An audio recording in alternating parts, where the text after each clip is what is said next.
আল্লাহকে সবচেয়ে বেশি ভয় করে জ্ঞানীরা, চালাকেরা, বুদ্ধিমানেরা।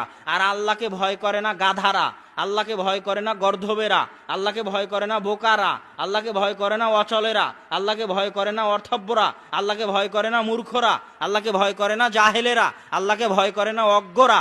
কথা বুঝতে পেরেছেন? আর আল্লাহকে ভয় করে জ্ঞানী, চালাক, বুদ্ধিমান, সে আল্লাহকে ভয় করে। 1 লক্ষ টাকার 50,000 টাকার ব্যাংকের চাকরি, কিন্তু সুদী ব্যাংকের চাকরি ছেড়ে দিয়েছে। তো মানুষ ওকে বলছে কত পাগল গো, 50,000 টাকার ব্যাংকের চাকরি ছেড়ে দিল। কিন্তু ও কিন্তু আসল বুদ্ধিমান, ও আসল চালাক। আল্লাহ বলছেন কোরআনে, এটা কখন ধরা পড়বে? মরার পরে। কখন? মরার পরে। আসল বুদ্ধিমান সেই যে মৃত্যুর পরের প্রস্তুতি নেয়, ওই আসল বুদ্ধিমান। ও জানে যে দুনিয়া ক্ষণস্থায়ী, এই দুনিয়ার 10 দিনের 15 দিনের এই টাকা পয়সার কোনো মূল্য নাই, এটা সে জানে।